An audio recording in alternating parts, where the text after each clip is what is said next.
आज है 20 जनवरी और हम शुरू करते हैं आज के करंट अफेयर्स। पहला है साइक्लोन वन। ये इंडिया और इजिप्शियन आर्मी के बीच में जॉइंट एक्सरसाइज है, पहली बार हो रहा है जैसलमेर राजस्थान में। उसके बाद कांगर वैली या कांगर घाटी नेशनल पार्क, ये छत्तीसगढ़ में है और ये कांगर नदी के नाम पर इसका नाम कांगर पड़ा है। यहाँ पर मिक्स्ड ह्यूमिड डिसिडियस फॉरेस्ट मिलते हैं जिसमें साल, सागौन, टीक, बैम्बू वो सब आते हैं। और यहाँ पे काफ़ी बर्ड भी पाई जाती हैं, उसमें सबसे फेमस है बस्तर मैना, जो ह्यूमन वॉइस को इमुलेट कर सकता है। मतलब उसकी आवाज़ सुन के लगेगा कि कोई इंसान बोल रहा है। ठीक है, यहाँ पे तीरथगढ़ वाटरफॉल भी है। फिर पेंटेड बैट, ये एक रेयर ऑरेंज कलर का चमगादड़ होता है जो इंडिया के आसपास देशों में और ईस्ट एशियन कंट्रीज में देखने को मिलता है। अभी कांगर वैली नेशनल पार्क में ये देखा गया है। IUCN के रेड लिस्ट में ये नियर थ्रेटन कैटेगरी में है। फिर रेड बिल्ड कोयला, ये एक चिड़िया है, ये बहुतायत में पाई जाती है। कीनिया में इसको मारा जा रहा है क्योंकि कहते हैं कि इसके कारण से वहाँ की फसलों को नुकसान हो रहा है। ठीक है, IUCN की रेड लिस्ट में ये लीस्ट कंसर्न कैटेगरी में है। फिर national level multi state cooperative export society, ये जो 3 प्रपोज्ड नेशनल कोऑपरेटिव सोसाइटीज़ हैं उसमें से सबसे बड़ी है। बाकी 2 जो है national multi state cooperative organic society और national level multi state seed cooperative society. ठीक है, ये जो national level multi state cooperative export society है, ये जितनी भी अपने यहाँ कोऑपरेटिव सोसाइटीज़ हैं जो कोई भी प्रोडक्ट बनाती हैं उनको एक्सपोर्ट करेगा और एक्सपोर्ट कराने में मदद करेगा। ठीक है, इसमें जो ऑथराइज कैपिटल अभी लगाया जा रहा है वो 2000 करोड़ का लगाया जा रहा है और इसका ऑफिस जो है दिल्ली में रजिस्टर्ड होगा। इसमें जो भी मैन्युफैक्चरर्स होंगे जो जिनका प्रोडक्ट एक्सपोर्ट किया जाएगा उनको जो बेनिफिट है वो इंस्टेंटली मिल जाएगा। इंडियन रिसर्चर्स ने नर्मदा वैली में 256 नए डायनासोर के अंडे ढूंढे हैं। ठीक है, वो फॉसिलाइज्ड डायनासोर एक्स थे और ये माना जा रहा है कि एक डायनासोर था टिटनोसोर, उसके अंडे हैं और इससे उसकी रिप्रोडक्शन, बायोलॉजी, नेस्टिंग बिहेवियर और पेरेंटल केयर के बारे में पता चलेगा।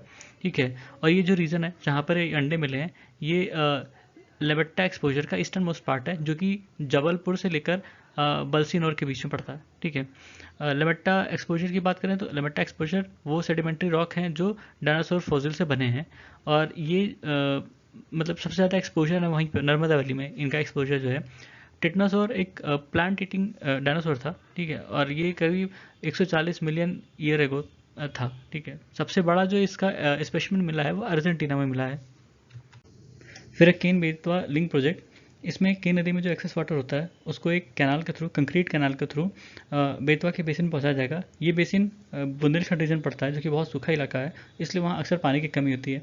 तो इस प्रोजेक्ट को साकार करने के लिए 3 एंटिटीज़ में मेमोरेंडम ऑफ अंडरस्टैंडिंग साइन हुआ, government of India, UP government और MP गवर्नमेंट के बीच में। ठीक है, इसमें मेन इशू है कि ये पन्ना टाइगर रिजर्व, ठीक है, क्योंकि ये जो केन नदी है ये पन्ना टाइगर रिजर्व से होके जाती है और जो कैनाल बननी है वो भी पन्ना टाइगर रिजर्व से होके निकलेगी। ठीक है, तो इन्वायरमेंट के काफ़ी सारे इश्यूज इसमें आ रहे हैं। फिर है चामुंडी हिल्स, ये कर्नाटका के मैसूर डिस्ट्रिक्ट में पड़ता है और इसकी एलिवेशन 1060 मीटर है। ठीक है, यहाँ पर चामुंडेश्वरी देवी का मंदिर है और इसको पहले महाबलदारी के नाम से भी जानते थे, गॉड शिवा के ऑनर में। ठीक है, वहाँ पर महाबलेश्वर टेम्पल भी है, सबसे पुराना टेम्पल है वहाँ उस हिल का। ठीक है, इस हिल का मेंशन स्कंद पुराण में भी मिलता है। उसके बाद है प्रसाद स्कीम। प्रसाद का मतलब है pilgrimage, rejuvenation and spiritual heritage augmentation drive. ये सेंट्रल गवर्नमेंट की स्कीम में 2014-15 में शुरू हुई थी मिनिस्ट्री ऑफ टूरिज्म के द्वारा। और क्योंकि ये सेंट्रल सेक्टर स्कीम है तो गवर्नमेंट इसमें पैसा देती है उन पिलग्रिमेज साइट को डेवलप करने के लिए। ठीक है, जो इसमें रिकॉग्नाइज किए गए हैं इसके थ्रू। चामुंडेश्वरी देवी का मंदिर की बात करें तो ये चामुंडेश्वरी देवी जो कि दुर्गा के एक रूप हैं उनको डेडिकेटेड है। मैसूर की रॉयल फैमिली की फैमिली डीटी थी ये।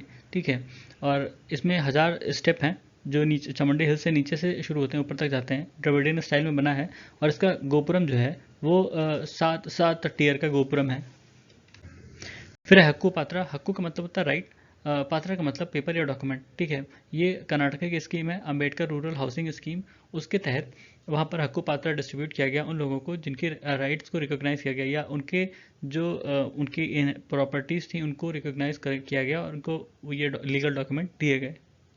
फिर international north south transport corridor, ये एक एग्रीमेंट साइन किया गया था इंडिया, ईरान और रशिया के बीच में। Euro Asian conference on transport 2000 में हुआ था। ठीक है, उस टाइम ये एग्रीमेंट साइन किया गया था। इसका उद्देश्य था कि रशिया को इंडिया से जोड़ना है सी रोड और रेल रूट के द्वारा, जिससे कि वहाँ से जो कैरेज होता है, जो भी सामान भेजना हो वो सबसे कम दाम में और सबसे जल्दी पहुँच जाए। ठीक है, तो इसके लिए फिर बाद में कई और कंट्रीज़ ने भी इसमें हाथ बढ़ाया, उन्होंने भी एग्रीमेंट ये साइन किया, रेटिफाई किया। अभी 13 कंट्रीज़ ने इसको रेटिफाई कर लिया है। इसमें Azerbaijan, Belarus, Bulgaria, Armenia, India, Iran, Kazakhstan, Kyrgyzstan, Oman, Russia, Tajikistan, तुर्की और यूक्रेन है। ये वो प्रपोज रूट है जो रशिया को इंडिया से जोड़ेगा, और इसमें मतलब दो रूट है, एक यूरोप से घूम के जाता हुआ और एक सीधा रशिया से इंडिया आता हुआ एशिया के थ्रू, ठीक है। फिर इंटरनेशनल एनर्जी एजेंसी की रिपोर्ट में बताया गया कि जो अभी चाइना ने जैसे कोविड रिस्ट्रिक्शन हटा लिया अपने यहाँ, तो ऑयल की डिमांड बढ़ सकती है, पर क्योंकि रशिया के जो ऑयल पर प्राइस कैप लगा है, इसलिए जो सप्लाई है वो डेंट हो सकती है। इंटरनेशनल एनर्जी एजेंसी की बात करें तो 1974 में बना था, जब 1973 में ऑयल क्राइसिस आई थी उसके बाद, ठीक है। इसका उद्देश्य यही है कि जो इंटरनेशनल ऑयल सप्लाई है उसको कैसे स्टेबल किया जाए, ठीक है। ये OECD के फ्रेमवर्क के अंदर में काम करती है। 2022 तक इसमें 31 मेंबर नेशन है।